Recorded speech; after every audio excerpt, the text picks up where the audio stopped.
25-mayda nimalar bo'ladi? Bugun juda ham ko'p qizlar xotincha xunuk makiyaj qilib kelishadi. Qop-qora junli oyog'iga oppoq apron kiyib keladiganlari ham topiladi.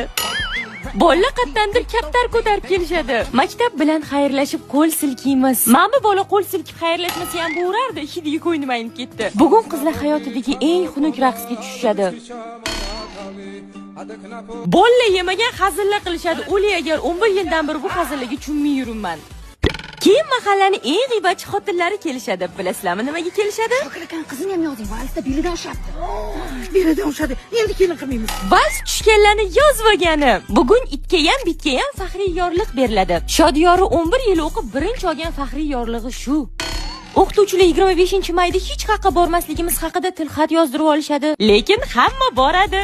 Bugun bolalar maktabni bitirganiga xursand. Qizlar bo'lsa doimgidek yig'laydi. Hamma yo'qolib ketish yo'q, xabar olib turamiz, oqibatni yo'qotmaymiz deb va'da beradi. Lekin foydasi yo'q. Bularning ota-onasi ham, ota-onasining ota-onasi ham va'da berib yo'q bo'lib ketgan. Bugun hamma bir-biri bilan xayrlashadi, chunki bugun oxirgi kun. Lekin ertaga ona tilidan imtihonda hammamiz ko'rishamiz. Hali yana 10 ta fandan imtihon topshirgani kelganda ko'rishimiz kerak. Oxirgi kunmish. Sinfdoshim, qayerda bo'lsang ham mana shu qora ko'zlarni unutib olma.